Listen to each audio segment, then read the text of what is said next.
हाँ जी, good evening everyone and welcome to Maluka IAS current affairs class. ਜਿਵੇਂ ਆਪਾਂ ਪਿਛਲੇ 20-22 ਦਿਨਾਂ ਤੋਂ ਕਰੰਟ ਅਫੇਅਰਸ ਰੈਗੂਲਰ ਬੇਸਿਸ ਤੇ ਆਪਾਂ ਕਲਾਸਿਸ ਕੰਡਕਟ ਕਰ ਰਹੇ ਹਾਂ, ਉਸੇ ਸੀਰੀਜ਼ ਦੇ ਵਿੱਚ ਅੱਜ ਸਾਡੀ ਇਹ 27th ਸਾਡਾ ਕਰੰਟ ਅਫੇਅਰਸ ਦਾ ਲੈਕਚਰ ਹੈ। And first topic for our today's discussion is National Food Security Act 2013. Before we jump to the discussion, there is a question for you. The question is, choose the correct statement about NFSA or National Food Security Act 2013. First statement, overall it caters to 75% of total population to provide subsidized food grains. Second, Act provides 5 kgs of food grains per person per month at a subsidized rate of rupees 3 per kg for rice, 2 per kg for wheat, and 1 per kg for coarse grains. Third statement, also the pregnant women and lactating mothers get a meal and maternity benefit of not less than rupees 6,000 during the pregnancy and 6 months after the childbirth. So ਤੁਸੀਂ ਦੱਸਣਾ ਕਿ ਇਹਨਾਂ ਚੋਂ ਕਿਹੜੀਆਂ statements ਠੀਕ ਨੇ, whether all statements are correct or first and second only or second and third only or first and third only. Okay, ਤੇ comment ਕਰਕੇ ਜਰੂਰ ਆਪਣੇ ਆਨਸਰ ਦੱਸਿਓ ਤੇ ਆਪਾਂ ਇਹਨਾਂ ਨੂੰ ਕਮੈਂਟ ਦੇ ਵਿੱਚ ਹੀ ਤੁਹਾਨੂੰ ਰਾਈਟ ਆਨਸਰ ਜੋ ਇਹਦਾ ਹੈ ਉਹ ਦੱਸਾਂਗੇ। ਸੋ ਤੁਸੀਂ ਜਰੂਰ ਕਮੈਂਟ ਕਰਿਓ ਸਾਰੇ। ਚਲੋ then we will start with the discussion. Why it was in news? Because recently central government ਨੇ ਡਿਸਾਈਡ ਕੀਤਾ ਕਿ ਜੋ ਵੀ ਨੈਸ਼ਨਲ ਫੂਡ ਸਿਕਿਉਰਿਟੀ ਐਕਟ 2013 ਦੇ ਅੰਡਰ ਜੋ ਵੀ ਹਾਊਸ ਹੋਲਡਸ ਨੇ around 81 crore poor people covered under NFSA, the government has decided to provide them free of the cost ration for a period of 1 year. ਠੀਕ ਹੈ ਜੀ, 1 ਸਾਲ ਲਈ free ਉਹਨਾਂ ਨੂੰ ਫੂਡ ਪ੍ਰੋਵਾਈਡ ਕਰਨਾ 81 ਕਰੋੜ ਲੋਕਾਂ ਨੂੰ ਜਿਹੜੇ NFSA 2013 ਦੇ ਅੰਡਰ ਕਵਰਡ ਨੇ। Then what is the current procedure, ਮਤਲਬ ਕਿ ਹੁਣ ਇਸ ਟਾਈਮ ਤੇ ਗਵਰਨਮੈਂਟ ਕਿਵੇਂ ਉਹਨਾਂ ਨੂੰ ਰਾਸ਼ਨ ਪ੍ਰੋਵਾਈਡ ਕਰ ਰਹੀ ਹੈ। Under national food security act government currently provides 5 kg per person per month food grains at a subsidized rate. ਉਹਦੇ ਅੰਡਰ ਕੀ ਆ, 3 ਰੁਪਏ ਕਿਲੋ ਰਾਈਸ ਦੇ ਰਹੇ ਨੇ, 2 ਰੁਪਏ ਕਿਲੋ ਵੀਟ ਦੇ ਰਹੇ ਨੇ ਤੇ 1 ਰੁਪਏ ਕਿਲੋ ਉਹਨਾਂ ਨੂੰ ਕੋਰਸ ਗ੍ਰੇਨਸ ਪ੍ਰੋਵਾਈਡ ਕੀਤੇ ਜਾ ਰਹੇ ਨੇ ਪਰ ਪਰਸਨ ਨੂੰ ਜੋ ਦੇ ਰਹੇ ਨੇ। ਪਲੱਸ ਸੈਕਿੰਡ ਇਹਦੇ ਅੰਡਰ ਜੋ ਫੈਮਿਲੀਜ਼ ਕਵਰਡ ਨੇ, ਇੱਕ ਸੈਪਰੇਟ ਸਕੀਮ ਸੀ ਗਵਰਨਮੈਂਟ ਦੀ ਅੰਤੋਦਿਆ ਅੰਨ ਯੋਜਨਾ, ਉਹ ਸਕੀਮ ਦੇ ਅੰਡਰ ਜਿਹੜੀਆਂ ਫੈਮਿਲੀਜ਼ ਕਵਰਡ ਨੇ ਉਹਨਾਂ ਨੂੰ 35 kilogram of food grains per month ਪਰ ਫੈਮਿਲੀ ਨੂੰ ਦਿੱਤਾ ਜਾ ਰਿਹਾ। ਠੀਕ ਹੈ ਜੀ, ਸੋ ਇਹ ਵੀ ਹੁਣ NFSA ਦਾ ਹੀ ਪਾਰਟ ਹੈ, ਅੰਤੋਦਿਆ ਅੰਨ ਯੋਜਨਾ, ਜਿਹਦੇ ਅੰਡਰ 35 ਕਿਲੋ ਪਰ ਫੈਮਿਲੀ ਫੂਡ ਗ੍ਰੇਨਸ ਉਹਨਾਂ ਨੂੰ ਪ੍ਰੋਵਾਈਡ ਕੀਤੇ ਜਾ ਰਹੇ ਨੇ ਪਰ ਮੰਥ। ਦੈਨ ਜਦੋਂ ਆਪਾਂ ਇਹਦੀ ਕਵਰੇਜ ਦੀ ਗੱਲ ਕਰਦੇ ਹਾਂ, NFSA ਦੀ ਕਿੰਨੀ ਕਵਰੇਜ ਹੈ, ਵੀ ਕਿੰਨੇ ਲੋਕਾਂ ਨੂੰ ਪ੍ਰੋਵਾਈਡ ਕਰਦਾ, ਕਿੰਨੇ ਪਰਸੈਂਟ ਆਫ ਦਾ ਪੋਪੂਲੇਸ਼ਨ ਨੂੰ ਸਬਸਿਡਾਈਜ਼ਡ ਰੇਟਸ ਦੇ ਉੱਪਰ ਇਹ ਫੂਡ ਗ੍ਰੇਨ ਪ੍ਰੋਵਾਈਡ ਕਰਦਾ ਜੀ। Overall it caters to 67% of the total population. ਜਦੋਂ ਅਸੀਂ ਟੋਟਲ ਪਾਪੂਲੇਸ਼ਨ ਦੀ ਗੱਲ ਕਰਦੇ ਹਾਂ ਤਾਂ 67% of the population is covered under NFSA। And when we talk about the rural areas, then 75% of the rural population and up to 50% of urban population is covered under NFSA. ਠੀਕ ਹੈ ਜੀ, ਧਿਆਨ ਰੱਖਿਓ 75% rural area ਦੇ ਲੋਕ ਇਹਦੇ under covered ਨੇ, 50 up to 50% urban area ਦੇ ਲੋਕ ਕਵਰਡ ਨੇ। ਐਂਡ ਜਦੋਂ ਅਸੀਂ ਓਵਰਆਲ ਕਵਰੇਜ ਦੀ ਗੱਲ ਕਰਦੇ ਹਾਂ then it's 67% of the total population. Very important. ਤੇ ਫਿਰ ਆਪਾਂ ਗੱਲ ਕਰੀਏ ਐਲੀਜੀਬਿਲਿਟੀ ਦੀ, ਵੀ ਇਹਦੇ ਅੰਡਰ ਸਬਸਿਡਾਈਜ਼ਡ ਰੇਟਸ ਦੇ ਉੱਪਰ ਫੂਡ ਗ੍ਰੇਨਸ ਲੈਣ ਦੇ ਲਈ ਕੌਣ ਐਲੀਜੀਬਲ ਆ। ਫਸਟ ਹੈ ਜੀ, priority households to be covered under targeted public distribution system. Government ਦਾ ਇੱਕ ਪ੍ਰੋਗਰਾਮ ਸਿਸਟਮ ਹੈ ਜਿਹਨੂੰ ਟਾਰਗੇਟਡ ਪਬਲਿਕ ਡਿਸਟਰੀਬਿਊਸ਼ਨ ਸਿਸਟਮ ਕਿਹਾ ਜਾਂਦਾ, ਜਿਹਦੇ ਅੰਡਰ ਕੁਝ ਪ੍ਰਾਇਓਰਿਟੀ ਹਾਊਸ ਹੋਲਡਸ ਨੂੰ ਗਵਰਨਮੈਂਟ ਨੇ ਉਹਨਾਂ ਦੇ ਲਈ ਕੁਝ ਕੰਡੀਸ਼ਨਸ ਰੱਖ ਕੇ ਸਿਲੈਕਟ ਕੀਤਾ ਹੋਇਆ। ਸੋ ਉਹ ਹਾਊਸ ਹੋਲਡਸ ਇਹਦੇ ਅੰਡਰ ਕਵਰਡ ਨੇ। Plus households covered under ਦਾ ਐਗਜ਼ਿਸਟਿੰਗ ਅੰਤੋਦਿਆ ਅੰਨ ਯੋਜਨਾ, ਜਿਹੜੀ ਉਸ ਤੋਂ ਪਹਿਲਾਂ ਅੰਤੋਦਿਆ ਅੰਨ ਯੋਜਨਾ ਸਕੀਮ ਸੀ, ਉਹਦੇ ਅੰਡਰ ਜਿਹੜੇ ਵੀ ਹਾਊਸ ਹੋਲਡ ਕਵਰਡ ਨੇ ਉਹਨਾਂ ਨੂੰ ਵੀ ਹੁਣ ਨੈਸ਼ਨਲ ਫੂਡ ਸਿਕਿਉਰਿਟੀ ਐਕਟ ਦੇ ਅੰਡਰ ਸਬਸਿਡਾਈਜ਼ਡ ਰੇਟਸ ਦੇ ਉੱਪਰ ਫੂਡ ਪ੍ਰੋਵਾਈਡ ਕੀਤਾ ਜਾ ਰਿਹਾ। ਠੀਕ ਹੈ ਜੀ, ਸੋ ਟੋਟਲ ਇਹ ਮਿਲਾ ਕੇ ਹੁੰਦੇ ਨੇ 81.35 ਕਰੋੜ ਪੀਪਲ। ਠੀਕ ਹੈ ਜੀ, ਤੇ ਫਿਰ ਆਪਾਂ ਗੱਲ ਕਰ ਲਈਏ ਕੁਝ ਹੋਰ ਪ੍ਰੋਵੀਜ਼ਨਸ ਜੋ ਇਸ ਐਕਟ ਦੀਆਂ ਨੇ, ਉਹ ਤਾਂ ਆਪਾਂ ਕਵਰ ਕਰ ਲਿਆ ਵੀ ਅੰਤੋਦਿਆ ਫੈਮਿਲੀਜ਼ ਨੂੰ 35 ਕਿਲੋ ਪਰ ਫੈਮਿਲੀ ਦਿੱਤਾ ਜਾਂਦਾ, ਐਂਡ ਜਿਹੜੇ ਦੂਸਰੇ ਪਰਿਵਾਰ ਨੇ ਉਹਨਾਂ ਨੂੰ 5 ਕਿਲੋ ਪਰ ਪਰਸਨ ਪਰ ਮੰਥ ਪ੍ਰੋਵਾਈਡ ਕੀਤਾ ਜਾਂਦਾ ਸਬਸਿਡਾਈਜ਼ਡ ਰੇਟਸ ਦੇ ਉੱਪਰ rice, wheat and coarse grains. ਉਹਦੇ ਬਿਨਾ meal and maternity benefit of not less than ₹6,000 to pregnant women and lactating mothers during pregnancy and 6 months after the childbirth, ਉਹਨਾਂ ਨੂੰ 6,000 ਰੁਪਏ ਦਾ ਕਹਿ ਲਓ meal and maternity benefit provide ਕੀਤਾ ਜਾ ਰਿਹਾ ਪ੍ਰੈਗਨੈਂਟ ਤੇ ਲੈਕਟੇਟਿੰਗ ਮਦਰਸ ਨੂੰ। Then meals for children up to 14 years of age, ਇਹ ਵੀ ਪ੍ਰੋਵਾਈਡ ਕੀਤੇ ਜਾ ਰਹੇ ਇਹਦੇ ਅੰਡਰ, ਠੀਕ ਹੈ ਜੀ। Then very important food security allowance, food security allowance to beneficiaries in case of non supply of entitled food. ਜਿੰਨਾ ਫੂਡ ਉਹਨਾਂ ਨੂੰ ਮਿਲਣਾ, ਜੇ ਉਹ ਨਹੀਂ ਕਿਸੇ ਕਾਰਨ ਕਰਕੇ ਮਿਲ ਰਿਹਾ ਤਾਂ ਉਹਨਾਂ ਨੂੰ ਫੂਡ ਸਿਕਿਉਰਿਟੀ ਅਲਾਇੰਸ ਵੀ ਪ੍ਰੋਵਾਈਡ ਕੀਤਾ ਜਾ ਰਿਹਾ, ਇੱਕ ਭੱਤਾ ਵੀ ਪ੍ਰੋਵਾਈਡ ਕੀਤਾ ਜਾ ਰਿਹਾ, ਠੀਕ ਹੈ ਜੀ, ਵੈਰੀ ਇੰਪੋਰਟੈਂਟ। ਇਹ ਸਟੇਟਮੈਂਟਸ ਤੁਹਾਡੇ ਤੋਂ ਪੇਪਰ 'ਚ ਪੁੱਛੀਆਂ ਜਾ ਸਕਦੀਆਂ ਨੇ, ਕਿਉਂਕਿ ਇਹਦੇ 'ਚ ਰੀਸੈਂਟਲੀ ਗਵਰਨਮੈਂਟ ਨੇ ਕਿਹਾ ਕਿ ਹੁਣ ਅਸੀਂ 1 ਸਾਲ ਦੇ ਲਈ, ਪਹਿਲਾਂ ਤਾਂ ਉਹਨਾਂ ਨੂੰ ਸਬਸਿਡਾਈਜ਼ਡ ਰੇਟਸ ਦੇ ਉੱਪਰ ਪ੍ਰੋਵਾਈਡ ਕੀਤਾ ਜਾ ਰਿਹਾ ਸੀ ਫੂਡ, ਤੇ ਹੁਣ ਗਵਰਨਮੈਂਟ ਨੇ ਕੀ ਕੀਤਾ ਵੀ ਉਹਨਾਂ ਨੂੰ ਬਿਲਕੁਲ ਫ੍ਰੀ ਆਫ ਦਾ ਕਾਸਟ 1 ਸਾਲ ਦੇ ਲਈ, ਧਿਆਨ ਰੱਖਿਓ ਵੈਰੀ ਇੰਪੋਰਟੈਂਟ, ਜੋ ਇਹਨਾਂ ਨੇ ਚੇਂਜ ਕੀਤਾ ਇਹ ਸਿਰਫ 1 ਸਾਲ ਲਈ ਹੈ, ਉਹਦੇ ਬਾਅਦ ਅੱਗੇ ਐਕਸਟੈਂਡ ਕਰਨਾ ਨਹੀਂ ਕਰਨਾ ਉਹ ਗਵਰਨਮੈਂਟ ਤੇ ਡਿਪੈਂਡ ਕਰਦਾ, but as of now it has been proposed to provide free of the cost ration to these families for period of 1 year.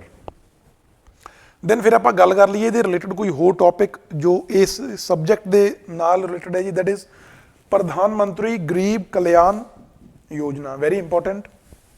ਪ੍ਰਧਾਨ ਮੰਤਰੀ ਗਰੀਬ ਕਲਿਆਣ ਅੰਨ ਯੋਜਨਾ, ਇਹਦੇ ਅੰਡਰ ਕੀ ਕੀਤਾ ਜਾ ਰਿਹਾ, ਇਹਦੇ ਅੰਡਰ ਵੀ 5 ਕਿਲੋ ਪਰ ਪਰਸਨ ਫੂਡ ਗ੍ਰੇਨਸ ਪ੍ਰੋਵਾਈਡ ਕੀਤੇ ਜਾ ਰਹੇ ਨੇ, ਉਹਨਾਂ ਹੀ 81.35 ਕਰੋੜ ਬੈਨੀਫਿਸ਼ਰੀਜ਼ ਨੂੰ ਜਿਹੜੇ NFSA ਦੇ ਅੰਡਰ ਕਵਰਡ ਨੇ, ਠੀਕ ਹੈ ਜੀ।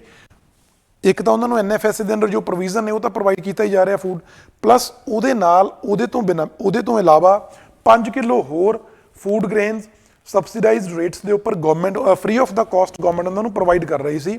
ਇਹ ਜਦੋਂ ਦਾ ਕੋਵਿਡ ਸਟਾਰਟ ਹੋਇਆ ਨਾ, ਕੋਵਿਡ ਦੇ ਬਾਅਦ ਲੋਕਡਾਊਨ ਲੱਗਿਆ, ਉਹਦੇ ਬਾਅਦ ਗਵਰਨਮੈਂਟ ਨੇ ਇਹ ਨਵੀਂ ਪ੍ਰਧਾਨ ਮੰਤਰੀ ਗਰੀਬ ਕਲਿਆਣ ਅੰਨ ਯੋਜਨਾ ਸਟਾਰਟ ਕੀਤੀ ਸੀ, ਜਿਹਦੇ ਅੰਡਰ ਜਿਹੜੀਆਂ ਫੈਮਿਲੀਜ਼ ਨੂੰ NFSA ਦੇ ਅੰਡਰ ਸਬਸਿਡਾਈਜ਼ਡ ਰੇਟਸ ਦੇ ਉੱਪਰ ਫੂਡ ਗ੍ਰੇਨ ਮਿਲ ਰਿਹਾ, ਉਹਨਾਂ ਨੂੰ ਉਹਨਾਂ ਫੂਡ ਗ੍ਰੇਨਸ ਦੇ ਨਾਲ 5 ਕਿਲੋ ਹੋਰ ਫੂਡ ਗ੍ਰੇਨਸ ਪਰ ਪਰਸਨ ਦਿੱਤੇ ਜਾ ਰਹੇ ਸੀ ਸਿੰਸ 2020, ਤੇ ਇਹ ਹੁਣ 2022 ਦਸੰਬਰ ਦੇ ਵਿੱਚ ਇਹਨੇ ਖਤਮ ਹੋ ਜਾਣਾ ਇਸ ਸਕੀਮ ਨੇ, ਤੇ ਇਹ ਸਕੀਮ ਨੂੰ ਗਵਰਨਮੈਂਟ ਐਕਸਟੈਂਡ ਨਹੀਂ ਕਰ ਰਹੀ, ਤੇ ਇਹਨੂੰ ਇਹ ਸਕੀਮ ਹੁਣ ਖਤਮ ਹੋ ਜਾਣੀ ਹੈ। ਬਟ ਇਹਦੇ ਬਾਅਦ ਗਵਰਨਮੈਂਟ ਨੇ ਕੀ ਡਿਸਾਈਡ ਕੀਤਾ ਕਿ ਹੁਣ ਅਸੀਂ 5 ਕਿਲੋ ਜਿਹੜਾ ਪਹਿਲਾਂ ਪ੍ਰਧਾਨ ਮੰਤਰੀ ਗਰੀਬ ਕਲਿਆਣ ਅੰਨ ਯੋਜਨਾ ਤੋਂ ਪਹਿਲਾਂ ਜੋ ਸਿਸਟਮ ਚੱਲ ਰਿਹਾ ਸੀ ਉਸੇ ਸਿਸਟਮ ਨੂੰ ਕੰਟੀਨਿਊ ਕਰਨਾ, ਬਸ ਉਹਦੇ 'ਚ ਇੱਕ ਚੇਂਜ ਕਰਨਾ ਕਿ ਪਹਿਲਾਂ ਉਹ ਸਬਸਿਡਾਈਜ਼ਡ ਰੇਟਸ ਦੇ ਉੱਪਰ ਫੂਡ ਗ੍ਰੇਨਸ ਦਿੱਤੇ ਜਾਂਦੇ ਸੀ, ਹੁਣ 1 ਸਾਲ ਦੇ ਲਈ ਉਹ food grains free of the cost central government provide ਕਰੂ, ਠੀਕ ਹੈ ਜੀ। ਇਹ ਚੇਂਜ ਆ, ਧਿਆਨ ਰੱਖਿਓ।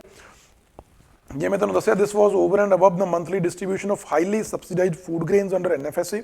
ਦ scheme is going to end on December 31, very important. Then जो साडा next, it's project 75, very important, and a question from the related topic is project 15B is related to which of the following। ਤੁਸੀਂ ਦੱਸਣਾ ਕਿ project 15B ਇਹਨਾਂ ਵਿੱਚੋਂ ਕਿਹਦੇ ਨਾਲ related ਹੈ ਜੀ। ਫਸਟ ਆਪਸ਼ਨ ਹੈ for construction of nuclear powered submarines, then for construction of Scorpene class conventional submarines, then construction of Kolkata class destroyers, then for construction of Visakhapatnam class of destroyers, ਠੀਕ ਹੈ ਜੀ। ਇਹਨਾਂ ਚੋਂ ਚਾਰਾਂ ਚੋਂ ਪ੍ਰੋਜੈਕਟ 15B ਕਿਹੜੀ option ਦੇ ਨਾਲ ਰਿਲੇਟਡ ਹੈ, you have to answer this. Then about the news, why the project 75 is in news, because recently the 5th Scorpene class,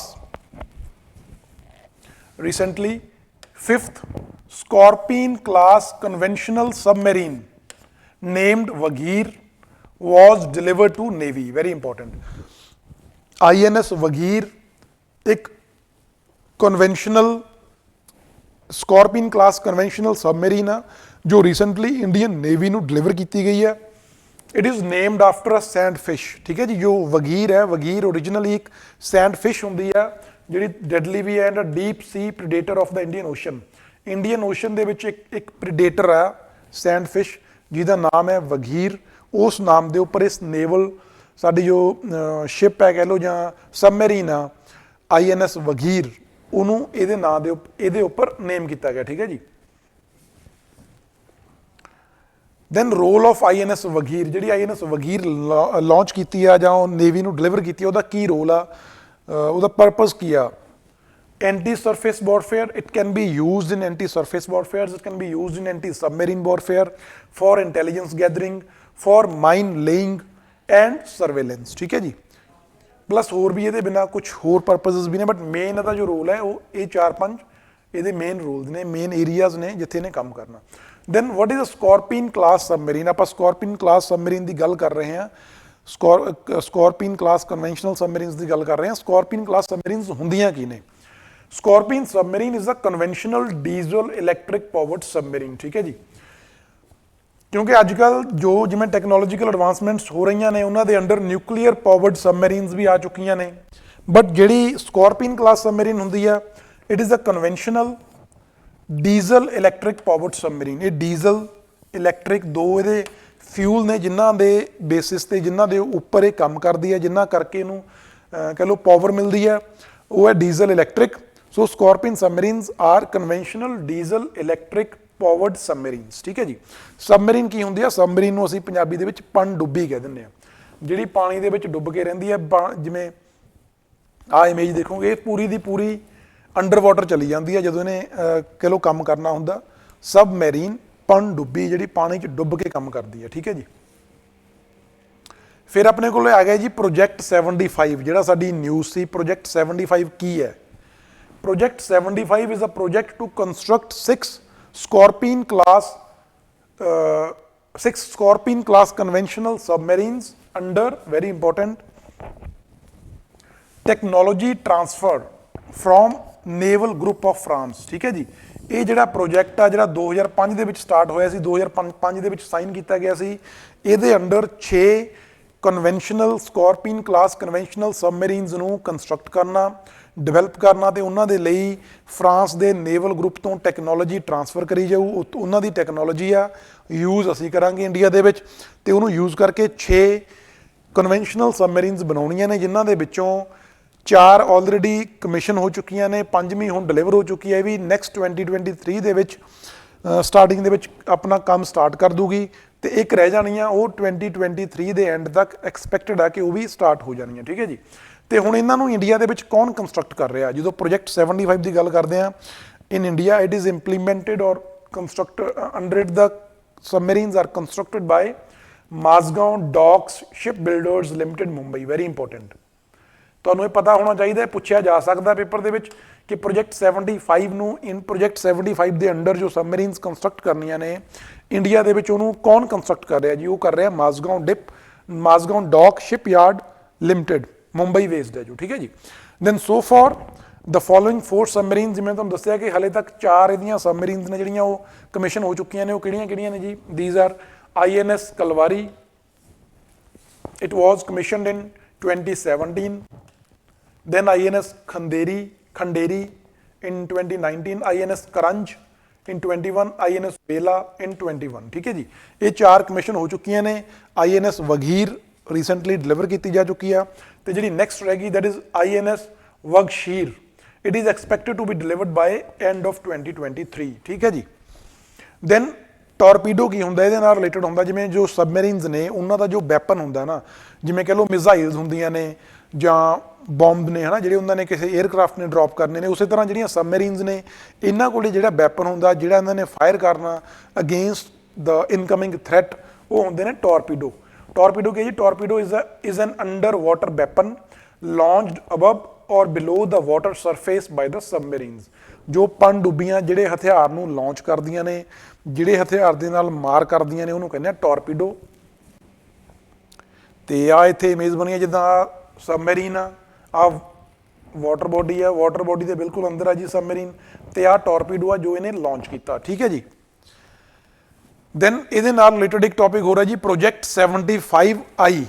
ਇਹ ਤਾਂ ਹੋ ਗਿਆ ਪ੍ਰੋਜੈਕਟ 75, ਜਿਹਦੇ under 6 conventional Scorpene class conventional submarines develop ਕੀਤੀਆਂ ਜਾ ਰਹੀਆਂ ਨੇ, ਤੇ ਇੱਕ ਨਵਾਂ ਪ੍ਰੋਜੈਕਟ ਹੈ project 75I। project is under proposal to build 6 more advanced conventional submarines। ਧਿਆਨ ਰੱਖਿਓ 75I ਪ੍ਰੋਜੈਕਟ ਦੇ ਅੰਡਰ जो सबमरीन्स कंस्ट्रक्ट करनियां ने वो भी कन्वेंशनल क्लास सबमरीन्स ही ने, न्यूक्लीयर पावर्ड नहीं है, डीजल इलैक्ट्रिक पावर्ड ने, बट वो ज़्यादा एडवांसड होणगियां than those built under project 75। Project 75 ਦੇ ਅੰਡਰ ਜਿਹੜੀਆਂ ਕੰਸਟਰਕਟ ਕੀਤੀਆਂ ਗਈਆਂ ਨੇ ਉਹਨਾਂ ਦੇ ਨਾਲੋਂ ਐਡਵਾਂਸਡ ਜੋ ਕਨਵੈਨਸ਼ਨਲ ਸਬਮਰੀਨਸ ਨੇ ਉਹ ਡਿਵੈਲਪ ਕੀਤੀਆਂ ਜਾਣੀਆਂ ਨੇ ਜੀ ਅੰਡਰ ਪ੍ਰੋਜੈਕਟ 75 ਆਈ, ਵੈਰੀ ਇੰਪੋਰਟੈਂਟ। ਦੈਨ ਇਹਦੇ ਲਈ एयर इंडिपेंडेंट प्रपल्शन एक नवा सिस्टम आ जो DRDO साडी defence research and development organisation आ वो डिवेलप कर रही है, सो दैट असीं इन्हां कन्वेंशनल सबमरीन्स नूं ज़्यादा एडवांसड बना सकीए। ठीक है जी, वो काहदे नाल एडवांसड बनदियां ने, वो बनदियां ने AIP air independent propulsion system उन्हां दे विच इंस्टॉल करके। इहदे अंडर 6 नवीं बनाईਆਂ जा रही ने, प्लस जो साडियां पहलां बन चुकीਆਂ ने उन्हां दे उपर भी ये सिस्टम इंस्टॉल किया जाऊ जदों डिवेलप हो गया। AIP की हुंदा जी, जिवें एज इट्स नेम सुजैसट एयर इंडिपेंडेंट प्रपल्शन, मतलब जो सबमरीन्स ने वो एयर के उपर निर्भर करे बिना अपना काम करनगियां। ठीक है जी, किवें air independent propulsion system is a technology for conventional non nuclear submarines that allows the submarine to operate without access to atmospheric oxygen, क्योंकि इन्हां नूं जदों ऑपरेट करन दे लई ऑक्सीजन चाहीदी हुंदी आ अपने ऑक्सीडाइज करन दे लई फ्यूल नूं, ਤਾਂ ਉਹ ਆਕਸੀਜਨ ਐਟਮੋਸਫੀਅਰ ਚੋਂ ਲੈਂਦੇ ਨੇ। ਮਤਲਬ ਥੋੜੇ ਟਾਈਮ ਬਾਅਦ ਜਾਂ ਥੋੜੇ ਦਿਨਾਂ ਬਾਅਦ ਇਹਨਾਂ ਸਬਮਰੀਨਸ ਨੂੰ ਸਰਫੇਸ ਤੇ ਆਉਣਾ ਪੈਂਦਾ ਆਕਸੀਜਨ ਲੈਣ ਦੇ ਲਈ, ਜਾਂ ਫਿਰ ਇਹਨਾਂ ਦੇ ਨਾਲ ਕਨੈਕਟਰ ਲੱਗੇ ਹੁੰਦੇ ਨੇ ਜਿਹੜੋਂ ਬਾਹਰੋਂ 에ਅਰ ਦੇ ਵਿੱਚੋਂ ਆਕਸੀਜਨ ਲੈ ਲੈਂਦੇ ਨੇ।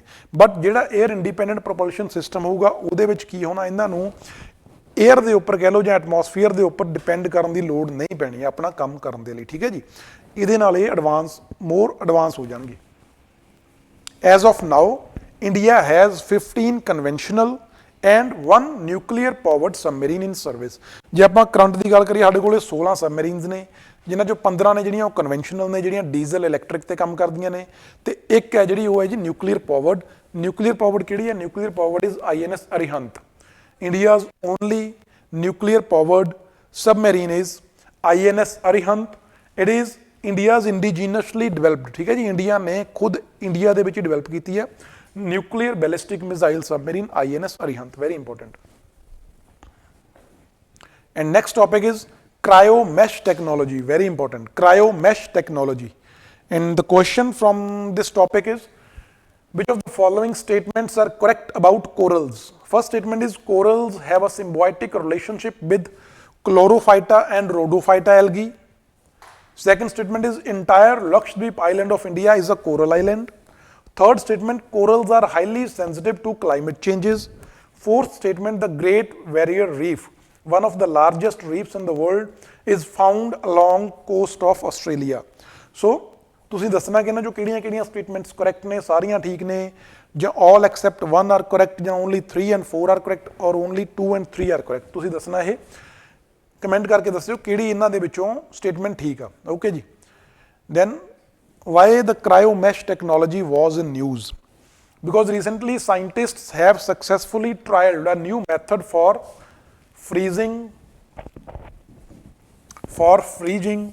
and storing coral larvae on Australia's Great Barrier Reef। ठीक है जी, ਜਿਵੇਂ ਤੁਹਾਨੂੰ ਪਤਾ ਕਿ ਕੋਰਲਸ ਨੇ ਜਿਹੜੇ ਉਹ ਕਲਾਈਮੇਟ ਸੈਂਸਿਟਿਵ ਹੁੰਦੇ ਨੇ, ਕਲਾਈਮੇਟ ਚੇਂਜ ਨੂੰ ਬਹੁਤ ਸੈਂਸਿਟਿਵ ਹੁੰਦੇ ਨੇ। ਜਿਵੇਂ ਕਲਾਈਮੇਟ ਚੇਂਜ ਹੋ ਰਿਹਾ, ਜਿੰਨਾ ਟੈਂਪਰੇਚਰ ਇਨਕਰੀਜ਼ ਹੋ ਰਿਹਾ ਉਹਦੇ ਨਾਲ ਕੋਰਲ ਬਲੀਚਿੰਗ ਦੇ ਇਨਸੀਡੈਂਸਿਸ ਦੇਖੇ ਗਏ ਨੇ। ਤੇ ਗ੍ਰੇਟ ਬੈਰੀਅਰ ਰੀਫ ਆਫ ਆਸਟ੍ਰੇਲੀਆ ਜਿਹੜਾ ਉਹਨੇ ਵੀ in the recent past 3 such incidents of coral reef of coral bleaching face ਕੀਤੇ ਨੇ। ਠੀਕ ਹੈ ਜੀ, ਮਤਲਬ ਜਿਹਦੇ ਨਾਲ ਕੀ ਹੋ ਰਿਹਾ, ਕੋਰਲਸ ਉੱਥੇ ਉਹਨਾਂ ਦੀ ਡੈਥ ਹੋ ਰਹੀ ਹੈ, ਕੋਰਲਸ ਖਤਮ ਹੋ ਰਹੇ ਨੇ। ਸੋ ਕੋਰਲਸ ਨੂੰ ਰੀਸਟੋਰ ਕਰਨ ਦੇ ਲਈ, ਉਹਨਾਂ ਨੂੰ ਰੀਬਿਲਡ ਕਰਨ ਦੇ ਲਈ ਇੱਕ ਨਵੀਂ ਟੈਕਨੋਲੋਜੀ ਯੂਜ਼ ਕੀਤੀ ਗਈ ਆ, ਜਿਹਨੂੰ ਅਸੀਂ ਕਹਿੰਦੇ ਹਾਂ ਕ੍ਰਾਇਓ ਮੈਸ਼ ਟੈਕਨੋਲੋਜੀ। ਉਹਦੇ ਅੰਡਰ ਕੀ ਕੀਤਾ ਜਾ ਰਿਹਾ, ਉਹਦੇ ਅੰਡਰ ਜਿਹੜੇ ਕੋਰਲ ਲਾਰਵੇ ਨੇ ਨਾ, ਕੋਰਲ ਲਾਰਵੇ ਮਤਲਬ ਛੋਟੇ ਛੋਟੇ ਜੋ ਉਹਨਾਂ ਦੇ ਕੋਰਲ ਦੀਆਂ ਜੋ ਨਵੀਆਂ ਕਹਿ ਲਓ ਵੀ ਉਹਨਾਂ ਦੇ ਬੱਚੇ ਕਹਿ ਲਓ ਨਾ, ਜਿਵੇਂ ਆਪਾਂ ਕਹਿ ਲਈਏ, ਜਾਂ ਪ੍ਰਜਾਤੀਆਂ ਨੇ ਨਵੀਆਂ, ਜਿਹਨੇ ਨਵੀਆਂ ਜਨਮ ਲੈਤੇ ਨੇ, ਜਿਨ੍ਹਾਂ ਨੇ, ਉਹਨਾਂ ਨੂੰ ਫਰੀਜ ਕੀਤਾ ਜਾ ਰਿਹਾ ਤੇ ਸਟੋਰ ਕੀਤਾ ਜਾ ਰਿਹਾ, ਸੋ ਦੈਟ ਉਹਨਾਂ ਨੂੰ ਅਸੀਂ ਬਾਅਦ ਵਿੱਚ ਯੂਜ਼ ਕਰ ਸਕੀਏ ਜੇ ਕੋਰਲ ਬਲੀਚਿੰਗ ਦਾ ਜਾਂ ਮਾਸ ਡਿਸਟਰਕਸ਼ਨ ਆਫ ਕੋਰਲ ਇਨਸੀਡੈਂਸ ਕੋਈ ਰਿਪੋਰਟ ਕੀਤਾ ਜਾਂਦਾ, ਉੱਥੇ ਕੋਰਲਸ ਨੂੰ ਰੀਬਿਲਡ ਰੀਸਟੋਰ ਕਰਨ ਦੇ ਲਈ ਆਪਾਂ ਉਹਨਾਂ ਲਾਰਵੇਜ਼ ਨੂੰ ਉੱਥੇ ਯੂਜ਼ ਕਰ ਸਕੀਏ। ਠੀਕ ਹੈ ਜੀ, what's the purpose behind it? The purpose is to rebuild reefs threatened by climate change. Then what is cryomesh? Cryomesh is a technology that helps in storing coral larvae at about 196 degree Celsius, ਜਿਹਨੂੰ ਅਸੀਂ cryogenic temperature ਕਹਿੰਦੇ ਆ।